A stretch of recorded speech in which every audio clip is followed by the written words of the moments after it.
ایک کے جیب میں پیسے تھے، حج کرنے نہیں گیا، بہت بڑا گناہ کیا۔ ایک کہتا ہے حج کرنا ہی نہیں چاہیے، وہ کافر ہو گیا۔ او بھائی، گناہگار اور ہوتا ہے، غدار، دونوں میں فرق ہے۔ اب تو غداریاں ہو رہی ہیں، سرے عام حملے ہو رہے ہیں، حکومتوں پر پریشر ہے۔ یورپ 1 منٹ سے پہلے مرزئی کو ویزا دیتا ہے، قادیانی کو ویزا دیتا ہے۔ یہ سپر کافر ہیں قادیانی اور مرزئی، اور بڑی ذمہ داری سے کہہ رہا ہوں، یہ کل بھی کافر تھے، آج بھی، کل بھی کافر تھے اور آج بھی، اور قیامت تک۔ اور اگلی بات سن لو، من شکا فی کفر ہی فقد کفر، جو ان کے کفر میں شک کرے وہ بھی کافر ہے۔ سن لو، یہ فتویٰ دے دینا بے شک جس کو مرضی۔ من شکا فی کفر ہی فقد کفر، جس بندے نے مرزئی کے، قادیانی کے کافر ہونے میں شک کیا، وہ بندہ بھی پکا کافر ہے، پیٹا کافر ہے، جس نے ان کے کافر ہونے میں۔ تو جڑے آکر سانو پتہ ہی نہیں لگا اسی کی کر بیٹھے، ان کے لیے کوئی قانون نہیں۔ وہ جس نے کہا ہے نا مرزئی، اس کا قانون بدلنا ہے، اس کو ایک پرچی تیری میری بھی شامل ہے۔ ایسے ہی نہ کہنا کہ وہ بڑے بے ایمان نکلے، کافر نکلے، تو نے بھی ٹھپا لگایا ہے، تو ساتھ ہے، تو شامل ہے۔ جب قومی اسمبلی میں یہ قرارداد پیش ہو رہی تھی تو ان کو ووٹ دینے والے ان کے گناہ میں شریک تھے، مجرم تھے، ساتھ شامل تھے، ان کو معافی نہیں ملے گی، ان کو لمبی توبہ کرنی پڑے گی اللہ کی بارگاہ میں، انہیں آنسو بہانے پڑیں گے ان کو ٹھپے لگانے کی وجہ سے۔ بچ نہ جایا کرو کہ حکمران برے ہیں تو ہم بڑے نیک پرہیزگار ہیں، ٹھپے لگانے والے ساتھ شریک ہے جرم، کہتے پتہ ہی نہیں چلا۔ کیسے پتہ نہیں چلا؟ کیسے پتہ نہیں چلا؟ یہ تو جو مدہوش ہوتے ہیں انہیں پتہ چل جاتا ہے یہ نبی پاک کی عزت کی بات ہو رہی ہے۔ بندہ مدہوش ہو نا، مدہوش، بے ہوش ہو مسلمان، رسول اللہ کی بات ہو تو اس کی بھی آنکھیں کھل جایا کرتی ہیں، اور تم جاگتے پڑھے لکھے اسمبلیوں میں بیٹھے مالدار، تم پتہ ہی نہیں چلا قانون بدل گیا، خبر ہی نہیں ہوئی۔ یہ دھوکہ کسی اور کو دینا، ہم تمہارے ان دھوکوں میں آنے والے، کسی اور کو سنانا کہانیاں، ہمیں نہیں سمجھ آتی تمہاری کہانیاں، کہتے غلطی ہو گئی، بھول گئے۔ اور وزیر اعلیٰ صاحب کہتے ہیں اس کو نکال دینا چاہیے۔ کس نے نکالنا ہے نا تماشا؟ کہتے ہیں اس کو نکال دینا چاہیے جس نے اس قانون میں، تو کس نے نکالنا ہے؟ حکومت تو آپ کی ہے، تو کون نکالے گا؟ شرم کرو، مر جاؤ ڈوب کے۔ یہ تمہارا طریقہ ہے؟ جرم کرتے اور جرم کر کے کہتے ہو نہیں نہیں نکال دینا، کون نکالے گا؟ نکالو، پتہ چلے تمہارا۔ امیر ملت پیر جماعت علی شاہ صاحب محدث علی پوری رحمت اللہ علیہ، پیر صاحب فرماتے ہیں جب پاکستان بن رہا تھا تو ہم نبی پاک صلی اللہ علیہ وسلم کی عظمتیں بیان کیا کرتے تھے۔ ہم کہتے تھے لوگوں پاکستان بنے گا تو اس میں نبی پاک کا نظام آئے گا، غریب امیر کا فرق مٹ جائے گا، اس میں کوئی برادری نہیں ہوگی، ایک برادری ہوگی جس کا نام مسلمان ہوگا، اس میں چھوٹا بڑا امیر غریب ایک ہی صف میں کھڑے ہو گئے، محمود و ایاز، نہ کوئی بندہ رہا نہ کوئی بندہ نواز، یہ پاکستان ہوگا۔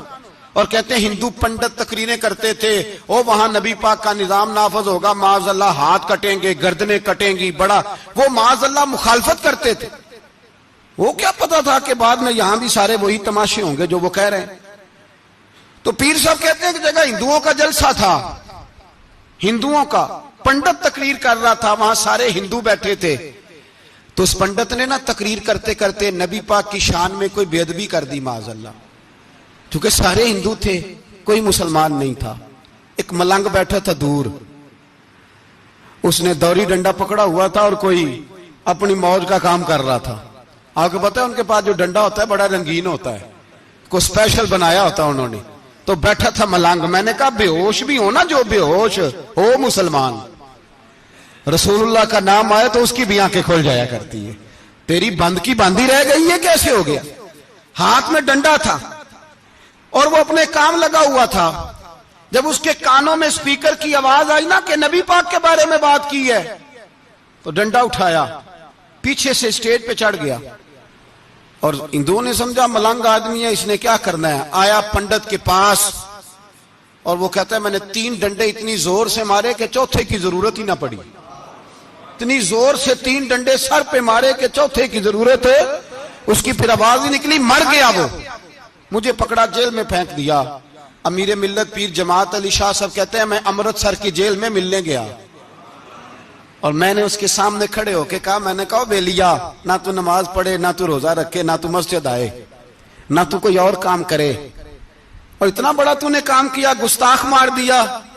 تو پیر صاحب کہتے ہیں وہ ملنگ اپنے پیروں پہ اٹھ کے کھڑا ہو گیا اور اس کی آنکھوں میں آنسو تھے اور میری طرف دیکھ کے کہنے لگا, پیر جی میں لمیاں گلاں تے نہیں آندیاں, میں انپڑھ ہاں, چوکھا تے نے مینوں پتا گناہگار ہاں, بڑا گناہگار ہاں, بڑا گناہگار ہاں, بڑا گناہگار, بڑا گناہگار ہاں, پر قسم اللہ دی عزت دی میں گناہگار ہاں پر اپنے نبی دا غدار نہیں, گناہگار ہاں پر رسول اللہ دا غدار کوئی بات نہیں. اگر کوتاہیاں کرتا ہوں تو یہ تو نہیں نہ ہو سکتا کہ اونچی اور سچی سرکار کی کو میرے سامنے بے ادبی کر کے چلا جائے. یہ تینوں پتہ ہی نہیں لگا, تو کہتا خبر ہی نہیں ہوئی, کب ہو گیا پتہ ہی نہیں تھا. وضاحتیں دیتا پھرتا ہے اور کچھ مولوی ملا جو دھبا ہے دین کے نام پہ وہ وضاحتیں دیتے پھرتے ہیں, کہتے ہیں مناظرے کر لو, شرم کرو. دین کے نام پر ووٹ مانگ کے اسمبلیوں میں جاتے ہو اور وہاں جا کے ان بھائی مانوں کی گودوں میں بیٹھ جاتے ہو, تمہیں حیا نہیں آتی. اور نبی پاک کی بات ہے تو پھر بھی تمہاری غیرت جوش نہیں مارتی, پھر بھی دلیلیں دیتے پھرتے ہو. میرے رسول پاک علیہ الصلوۃ والسلام کے غلاموں یاد رکھو, دین میں تسلط پیدا کرو, مضبوطی. کل لوگ مسئلے پوچھا کرتے تھے کہ صحابی کا اہل بیت کا بے ادب ہے تو اس کے جنازے پہ جائیں کہ نہ جائیں. اب نہیں لوگ پوچھتے, اب ہمارے دلوں میں فتوے زیادہ آ گئے ہیں, مرضی کرتے پھرتے ہیں. ہمارا بچہ کسی بد مذہب کی مسجد میں جاتا ہے, ہم کہتے ہیں نہیں نہیں ویسے ہی جاتا ہے. تجھ سے پوچھا جائے گا, اس دن پتا چلے گا, جس دن تم مرے گا تو تیرے لیے دعا بھی نہیں کرے گا, تیری قبر پہ بھی نہیں جائے گا, تجھے پتا چلے گا اس دن کہ ویسے ہی جاتا ہے کہ ایسے جاتا ہے. کوئی پابندی نہیں, کوئی تسلط بھی نہیں, عقیدے میں ایمان میں کوئی پختگی نہیں, ہمیں خیال ہی نہیں کہ کدھر جا رہی ہیں اولادیں, سوچتے ہی نہیں. ہم خیال ہونا چاہیے, سمجھ ہونی چاہیے. میرے رسول پاک علیہ الصلوۃ والسلام کے صحابہ میں تسلط تھا, تسلط. سگی اماں بھی اگر بے ایمان ہوتی تھی تو صحابہ قریب نہیں آنے دیتے تھے. حضرت اسماء بنت ابی بکر صدیق ان کی ماں مشرکہ تھی. جناب صدیق اکبر کی ایک زوجہ حضرت ابو بکر نے طلاق دے دی. کچھ عرصے کے بعد وہ اپنی بیٹی کو ملنے آئی, ماں بیٹی سے ملنے آئی تو حضرت اسماء بنت ابو بکر کو پیغام بھیجا, کہا بیٹے میں تجھے ملنا چاہتی ہوں. تو کہا اماں ذرا ٹھہر جا, پہلے میں اپنے نبی سے پوچھ لوں. پہلے اپنے ماں بعد میں ہے, نبی پہلے ہے. پہلے حضرت اسماء حضور کی بارگاہ میں گئی, یا رسول اللہ میری اماں ملنا چاہتی ہے اور مشرکہ ہے, حکم کیا ہے؟ فرمایا تو ماں کی حیثیت سے مل سکتی ہے.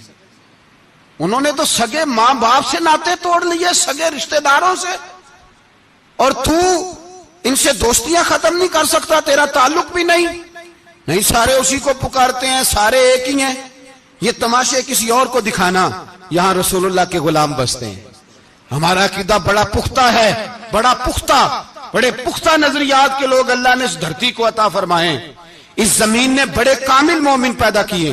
بھائی یاد رکھو, رسول پاک علیہ الصلوۃ والسلام کے غلاموں میں اپنے دین کے لیے تسلط تھا, پختگی تھی, کفر سے بیزار رہتے تھے. اگر سب کو ایک میں ایک ہی کرنا تھا تو پھر اتنی لمبی چوڑی جدوجہد, امیر حمزہ کا کلیجہ نکل گیا, کان کٹ گئے, سب کچھ ہو گیا, اور آج تم ان شہیدوں کی لاشوں پہ کھڑے ہو کے کہتے ہو کہ یہ تو ایسے ہی کٹ گئے. مذاق ہے یہ, کوئی مذاق ہے؟ اصل بات بتاؤں آپ کو کیا ہے, دین مفت میں ملا ہے, اور جو شے مفت مل جاتی ہے اس کی قدر نہیں ہوتی. قدر دین نبی دا ایک ہی جانن دنیا دار کمینے, دین نبی دا جانن والے سونگے وچ مدینے. تجھے کیا پتا, تجھے کیا خبر اس دین کی؟ تجھے خبر ہی نہیں میرے رسول پاک کا پسینہ کتنا بہا ہے. کبھی تیرا پھیرا لگے تو احد کے پہاڑ سے جا کے پوچھنا نبی پاک کا خون کتنا بہا ہے. کبھی ٹائم ملے نا, ملک شام جا اور حضرت بلال کی قبر پہ کھڑے ہو کے پوچھ دین کتنا قیمتی ہے. اور پھر اس سے زیادہ بات پوچھنی ہو نا کبھی تو مدائن جا, حضرت سلمان فارسی کے مزار کے پاس ان سے پوچھ دین کی قیمت کتنی ہے. وہ تجھے بتائیں گے کہ کئی 100 سال لگ گئے نبی پاک کے قدموں میں پہنچنے تک. 100 سال, کئی 100 سال. اور اگر پھر بھی تجھے تسلی نہ ہو تو جنت البقیع میں جا اور سیدہ طیبہ طاہرہ حضرت فاطمہ الزہرا سے پوچھ، ان سے پوچھ بی بی اس دین کی قدر کیا ہے، وہ تجھے بتائیں گی کہ جب دین کے چہرے پہ سرخ رنگ بھرنا تھا تو میں نے حسین کا خون دے کے بھرا ہے۔ وہ تجھے بتائیں گی کہ اس دین کو جب پینٹ کرنا تھا تو میں نے جناب علی اصغر کے بازوؤں کے ساتھ مصوری کی ہے۔ اس کو آسان سمجھ رکھا ہے لوگوں نے، آسان سمجھ رکھا ہے، کہا تم کٹ گئے۔ اور آج اٹھنے والا صوفی اور درویش کہتا ہے سارے ایک ہی ہیں، سارے اسی کو مانتے ہیں۔ جس سیاستدان کا دل کرتا ہے وہ جا کے مندروں میں پوجا کر آتا ہے، جس کا دل کرتا ہے وہ جا کے ہندوؤں کی ہولی اور دیوالی میں شریک ہو جاتا ہے۔ سب ایک ہی ہیں۔ اگر ایک ہی تھے تو حسین کا علی اصغر کیوں شہید ہوا؟ اگر سب ایک ہی تھے تو جناب علی اکبر کیوں شہید ہوئے؟ سارے ایک ہی تھے تو پھر ٹھیک ہے، مست رہنا چاہیے تھا۔ یہ مذاق ہے اتنی قربانیاں؟ شرم ہی نہیں آتی بات کرتے ہوئے؟ جاگو اور اپنے دین کو سمجھو۔ میرے رسول پاک علیہ الصلوۃ والسلام نے جو دین دیا اس میں تسلب ہے، تسلب، کفر سے بیزاری۔ کتنی بیزاری؟ حضرت ام حبیبہ رضی اللہ تعالیٰ عنہ ام المومنین ہے، یہ ہماری اماں ہیں۔ ام، ماؤں کے نام تو بچوں کو آنے چاہیے نا، یہ مومنوں کی ماں ہیں، ابو سفیان کی بیٹی ہیں۔ حضرت ابو سفیان رضی اللہ تعالیٰ عنہ کی بیٹی نبی پاک کی زوجہ ہیں، جناب امیر معاویہ رضی اللہ تعالیٰ عنہ کی سگی بہن حضور کی زوجہ تھی، بہت بڑے امیر باپ کی بیٹی تھی۔ مدینے جب آئیں تو نبی پاک کے گھر میں غربت دیکھی، آزمائش دیکھی، کئی دنوں کے فقر اختیاری کے جلوے دیکھے۔ ابو سفیان ایک مذاکرات کے سلسلے میں مدینے آئے اور کہتے ہیں میں نے سوچا سیدھا اپنی بیٹی کے گھر جاتا ہوں، تو کہتے ہیں میں حضرت ام حبیبہ کے صحن میں داخل ہوا تو چارپائی پہ بستر بچھا ہوا تھا، اور ام حبیبہ ایک سائیڈ پہ بیٹھ کر تو سوئی دھاگے کے ساتھ کوئی کام کر رہی تھی۔ ابو سفیان کہتے ہیں میری بیٹی کی نظر پڑی تو ام حبیبہ جلدی سے اٹھی، اٹھ کے بستر جو چارپائی پہ بچھا ہوا تھا وہ بستر اٹھایا، لپیٹا، اندر لے گئی۔ بعد میں باہر آئیں تو میں نے بیٹی کے سر پہ ہاتھ رکھا، میں نے کہا بیٹی میں سمجھ گیا ہوں، بستر پہ میری نظر پڑی ہے، لگتا ہے کئی سال پرانا ہے، پیوند بھی لگے ہوئے ہیں، تو اس لیے اندر رکھا ہی ہے کہ پرانے بستر پہ باپ کو بٹھاؤں گی، اس لیے رکھا ہی ہے۔ تو بیٹی امیر گھر سے آئے تو غریب گھر میں اس کی شکایتیں ختم نہیں ہوتی، پر دین کے ساتھ تسلب ام المومنین کا، پختگی اور کفر سے بیزاری۔ کہنے لگی ابا جی ابھی آپ کافر ہیں نا، تو آپ کی سوچ ابھی بدلی نہیں، میں اس لیے نہیں بستر اندر رکھ کے آئی کہ آپ کے قابل نہیں تھا، میں تو اس لیے رکھا ہوں کہ وہ میرے نبی کا پاک بستر ہے اور آپ ناپاک ہیں، وہ پاک بستر ہے۔ انما المشرکون نجس، مشرک ناپاک ہوتا ہے، باپ ہونا علیحدہ بات ہے، لیکن میرے دل میں باپ کی قدر بعد میں ہے میرے دل میں، اور رسول اللہ کے بستر کی قدر پہلے ہے، رسول اللہ کی نہیں، رسول اللہ کے بستر کی قدر ہے کہ باپ بیٹھ نہ جائے۔ اتنی نفرت مشرک سے، اتنا اظہار، وہ باپ بھی ہو تو اتنی نفرت۔ لوگوں نے پیچے ڈالے ہوئے ہیں پیار کے، محبت کی پینگیں چڑھا رہے ہیں، اور سارے یہ کہیں گے سب صحیح ہے، اور ہمارے دلوں میں نرمی۔ ہمارا اپنا جوان باہر جاتا ہے، وہ یہ نہیں دیکھتا کہ میں جس سے شادی کرنے لگا ہوں نیشنلٹی زیادہ ضروری ہے کہ ایمان، پیسے زیادہ ضروری کہ ایمان، دین زیادہ ضروری کہ دولت۔ عجیب تماشا ہے، بیچتے پھرتے ہیں، فار سیل کر دیا مذہب کو، تسلب ہی نہیں، کوئی خیال ہی نہیں، توجہ ہی نہیں ہماری۔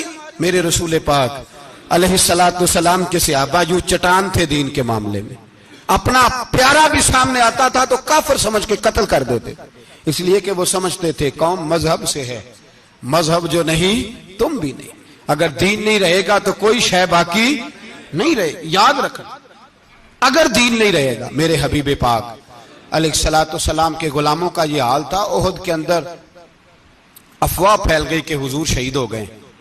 حضرت انس بن مالک کے چچا تھے انس بن نضر رضی اللہ تعالیٰ، جب افواہ پھیلی نا حضور شہید ہو گئے تو جناب انس بن نضر اٹھے، تلوار پکڑی، صحابہ سے کہنے لگے یہاں کیوں بیٹھے ہو؟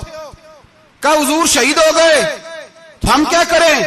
فرمایا حضور شہید ہو گئے تو ہم زندہ رہ کے کیا کریں گے؟ یہاں کیوں بیٹھے ہو؟ ہمارا جینا بھی مصطفیٰ کے لیے، مرنا بھی مصطفیٰ کے لیے۔ اگر حضور علیہ الصلوۃ والسلام وصال کر گئے تو اٹھو، ان بے ایمانوں سے لڑتے ہیں جنہوں نے مصطفیٰ کو شہید کیا ہے، اٹھو۔ حضرت انس بن نضر میدان میں نکلے، اس طرح لڑے کہ صحابہ کہتے ہیں نہ زخموں کی پرواہ، تیر برستے رہے پرواہ کوئی نہیں، تلواریں چلتی رہیں پرواہ کوئی نہیں، ان کے وجود پر نیزوں کے زخم آتے رہے پرواہ کوئی نہیں۔ حضرت انس بن نضر اتنا لڑے کہ شہید ہو گئے، اور جب شہادت کے بعد ان کی لاش دیکھی تو 80 زخم نظر آئے، تلواروں کے، نیزوں کے 80 زخم۔ حضور کے لیے ان لوگوں نے جانیں دے دی، پرواہ ہی نہیں کی۔ یہاں اس مسئلے کو ہمارے ہاں لوگ سمجھتے ہی نہیں۔ ختم نبوت کا مسئلہ بڑا حساس مسئلہ ہے۔ ما کان محمد ابا احد من رجالکم ولکن رسول اللہ وخاتم النبیین۔ ہم ختم بھی پڑھے نا کسی کا تو اس میں بھی ختم نبوت والی آیت پڑھتے ہیں، اس لیے کہ یہ بنیادی مسئلہ ہے۔ ہم لوگوں کو بتاتے ہیں کہ جو مرنے والا گیا ہے نا دنیا سے، وہ نبی پاک کی ختم نبوت کا اعلان کرتا ہوا گیا ہے۔ ہم لوگوں کو یہ بات بتلاتے ہیں، میرے حبیب پاک علیہ الصلوۃ والسلام کی 150 کے قریب حدیثیں ہیں کہ میں آخری نبی ہوں، میرے بعد کوئی نبی نہیں ہے۔ 150 کے قریب حدیثوں میں حضور نے ارشاد فرمایا، جگہ جگہ محبوب پاک نے وضاحت فرمائی کہ میں آخری نبی ہوں، میرے بعد کوئی نبی ہو سکتا، وضاحت۔ اور ہمارے علماء نے لکھا ہے جو دعویٰ کرے کہ میں نبی ہوں، اور جس بندے نے اس سے یہ کہا کہ چل کوئی دلیل دکھا، وہ بھی کافر ہو گیا، وہ بھی کافر۔ کیوں تو نے یہ سوال کیا؟ یہ حساس نوعیت کا مسئلہ ہے۔ میرے رسول پاک علیہ السلام کے غلاموں نے ایک پیغام دیا ہے ہمیں، اس پیغام کو یاد رکھنا۔ حضرت سعد بن ربیع رضی اللہ تعالیٰ عنہ کو احد کے میدان میں اتنے زخم لگے کہ اٹھا نہیں جاتا تھا۔ نبی پاک صلی اللہ علیہ وسلم نے فرمایا جاؤ کو میرے سعد بن ربیع کا پتہ کرو وہ کہاں ہے۔ صحابہ آئے تو فرماتے ہیں جب ہم ان کے پاس پہنچے تو ان کی روح پرواز کر رہی تھی، آخری لفظ انہوں نے ادا کیے، کہنے لگے ادھر آؤ صحابہ، ادھر آؤ، میری وصیت سن لو۔ ہم قریب گئے، ہم نے کہا شاید بچوں کے بارے میں، اولاد کے بارے میں، گھر کے بارے میں کوئی وصیت کریں گے۔ تو حضرت سعد بن ربیع نے وصیت فرمائی، کہنے لگے جا کے نبی پاک کے غلاموں کو میرا پیغام دے دینا، جا کے امت مسلمہ کو میرا پیغام دے دینا کہ مسلمانوں اگر تم میں سے ایک بھی زندہ ہوا اور نبی پاک کی ناموس پر کوئی حرف آیا تو پھر اللہ کی بارگاہ میں تمہارا کوئی عذر قبول نہیں کیا جائے گا۔ یہ میدان احد میں سر سے لے کر پاؤں تک زخم لگے ہوئے ایک صحابی کا پیغام ہے امت مسلمہ کے نام۔ حضرت سعد بن ربیع رضی اللہ تعالیٰ عنہ فرمانے لگے میں مرتے وقت مسلمانوں کو پیغام دے کے جا رہا ہوں کہ اگر حضور کی عزت پر، ناموس پر، نبی پاک صلی اللہ علیہ وسلم کی ذات پر ذرا سا بھی حرف آیا اور مسلمان زندہ ہوئے، اور پھر اگر وہ سمجھیں کہ ہمیں اللہ کی بارگاہ سے معافی مل جائے گی، تو یاد رکھنا رب ہر بات معاف کرے گا، اس بات میں تمہیں اللہ معافی، اس میں تمہیں یہ پیغام دیا سعد بن ربیع نے، اور امت کو سمجھایا کہ ہر بات میں کمپرومائز کر لینا، رسول اللہ کی ذات کے بارے میں کمپرومائز نہ کرنا۔ جب سے مرزائیوں کو ان سپر کافروں کو اقلیت قرار دیا گیا ہے، اس کے بعد کسی مرزائی کی عبادت گاہ جلائی ہے مسلمانوں نے؟ بولے کبھی کسی مرزائی کے ساتھ مسلمانوں نے کوئی ظلم کیا ہے بعد میں؟ ٹھیک ہے اپنی عبادت کر رہے ہیں جس طرح بھی کر رہے ہیں، باقی اقلیتیں بھی رہیں۔ کبھی دوبارہ علماء نے یہ تحریک چلائی ہے کہ انہیں پاکستان سے نکالو، یہ کیوں بستے ہیں یہاں؟ اقلیت ہے تو رہنے دو۔ جو بے ایمان ہے، کافر ہے، اسے گھسیٹ کے دین میں کیوں لاتے ہو جب وہ آنا نہیں چاہ رہا؟ انہوں نے اس کانے بے ایمان کو نبی مانا ہوا ہے، وہ اس کو پیغمبر مانتے ہیں، کبھی ذلی نبی مانتے ہیں، کبھی بروزی نبی مانتے ہیں، پوری دنیا میں نیٹ ورک بنایا ہوا ہے، ہر جگہ ڈنڈورا پیٹتے پھرتے ہیں۔ وہ کہتے ہیں خاتم النبیین کا معنی یہ ہے کہ نبی پاک تو مورے لگانے آئے ہیں، بڑے نبی آ سکتے ہیں۔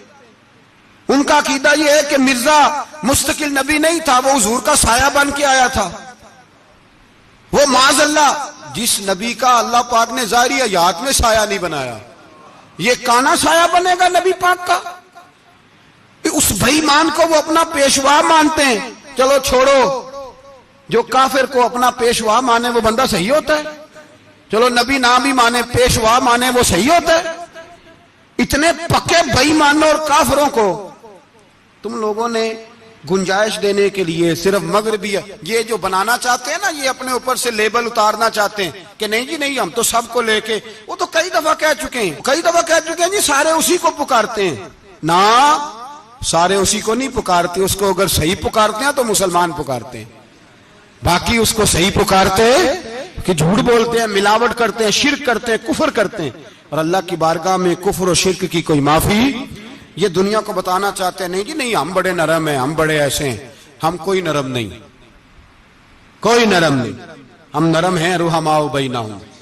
لیکن اگر عقیدوں کو چھیڑو گے، رسول اللہ کی عزت اور ناموس اور ختم نبوت کو چھیڑو گے، تو اقبال کہتے ہیں ہم بڑے نرم ہیں، اتنے نرم ہیں جیسے ریشم ہوتا ہے، ہو ہلکا ہے یاراں تو بریشم کی طرح نرم، اور رزم حق کو باطل ہو تو فولاد ہے مومن. پھر ہم نرم نہیں، پھر ہمارے اندر بڑی سختی ہے، بڑی سختی. حضرت ابوبکر صدیق سب سے زیادہ نرم تھے، پر ختم نبوت کا معاملہ آیا تو سب سے زیادہ سخت حضرت ابوبکر صدیق ثابت ہوئے، سب سے زیادہ. ہم بڑے سخت ہیں، بڑے سخت. چیک نہ کیا کرو مسلمانوں کے ایمان کو، ٹٹولا نہ کرو. میری آپ سے بھی اپیل ہے کہ ایسے ہی کو بندہ اگر آپ کے گھر آ جائے نا اور آ کے کہے میں فلاں صاحب ہوں، تو روب میں نہ آیا کرو. اس سے پہلے پوچھا کرو یوں تو سید بھی ہو، مرزا بھی ہو، افغان بھی ہو، تم سبھی کچھ ہو، بتاؤ کہ مسلمان بھی ہو. بس کر دیں، اب بس کر دیں. ان لوگوں کے ہاتھ مضبوط کر دیں جو ہاتھ بڑھاتے ہیں تو نبی پاک کی ختم نبوت پہ ہی ڈال لیتے. ان کے ہاتھ مضبوط کرنے بند کرو، بند کرو ان ظالموں کے ہاتھ مضبوط کرنے. حضور آخری نبی ہیں. بولیے نبی پاک، سارے بولیے حضور. حضور کے بعد جو کسی اور کو نبی مانے وہ کل بھی کافر تھا، آج بھی، قیامت تک وہ. جو اس کے کفر میں شک کرے وہ بھی، جو مرزائی قادیانی کے کفر میں شک کرے وہ بھی کافر ہے. مر جائے تو مسلمانوں کے اس قبرستان میں اس کا دفن ہونا جائز ہے، مسلمان کا اس کے لیے تعزیت کرنا جائز ہے، مسلمان کا اس کے دل اس کے حق میں نرمی پیدا کرنا جائز ہے. نہیں، مسلمان کا اس شخص کے بارے میں کسی قسم کی گنجائش دینا جائز ہے.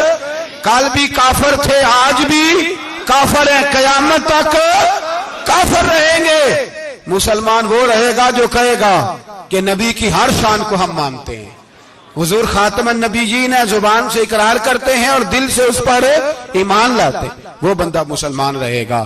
ہم حکومتوں کو سمجھاتے ہیں اپنی قبریں خراب نہ کرو، اپنی آخرت تباہ نہ کرو. نہ بس تھوڑا سا وقت ہے، تمہارے باپ دادا مر گئے، ان کا نام بھی کوئی نہیں لیتا، تم بھی دنیا سے جاؤ گے. خدا را ہم تمہیں سمجھاتے ہیں، ہم درد مندانہ اپیل کرتے ہیں، اپنی آخرت بچاؤ. یہ اسمبلیاں چند روزہ، یہ حکومتیں چند روزہ. ادھر جا کے دیکھ لو شدرے میں وقت کا بادشاہ لیٹا ہے، لیکن کوئی نہیں جاتا. بادشاہ تھا، اٹھتا تھا تو دنیا اٹھتی تھی، بیٹھتا تھا تو دنیا بیٹھ جاتی تھی. آج ہمارے بہت سارے نوجوانوں کو پتہ نہیں کہ اس کسی بادشاہ کی قبر بھی ہے، بہت بڑا مقبرہ بنا، بڑی سیرگاہ بنی ہے، پر کوئی جاتا نہیں. چند قدم راوی کراس کر کے دیکھ لو داتا علی اجمیری لیٹے ہوئے. ایک دن کے لیے بھی چھوٹی سی اسمبلی کے ممبر بھی نہیں بنے. میراں نہ امیراں دے دیوے بلدے نہیں صدا فقیراں دے. نہ وہ والی حکومت کرو جس کے بعد تمہاری فاتحہ بھی کوئی نہ پڑھے. اور جا کے دیکھ لے داتا صاحب کی قبر کے چاروں جانب پھٹیاں لگی ہوئی ہیں، سارا دن ساری رات اللہ کا قرآن پڑھا جاتا ہے، دن رات وہاں درود پڑھے جاتے ہیں، ان کو اصالہ ثواب کیا جاتا ہے. یہ والی زندگی جی، واپس آ جا، نہ اپنی آخرت خراب کر، بچ جا، وقت کی حکمران لوٹ آ، رسول اللہ کے قدموں میں بیٹھو، اعلان کرو، بغاوت کرو نبی پاک کے دشمنوں کے خلاف، اور حضور کے سچے غلام بن کے جیو. اگر سچے غلام بنو گے تو حضرت عمر بن عبدالعزیز کی طرح تمہارے تذکرے ممبروں پہ رہیں گے، اور اگر غداری کرو گے، غداری، تو یزید کی طرح تمہاری اپنی اولادیں بھی تمہارا نام نہیں لیں گی، اپنی اولادیں بھی تمہارے تذکرے چھوڑ جائیں گی. یاد رکھنا اللہ کی لاٹھی بڑی بے آواز ہے، کل من علیہ فان، فنا کر دیتا ہے ہر چیز کو. دعا ہے اللہ ہمیں سمجھنے کی توفیق عطا فرمائے.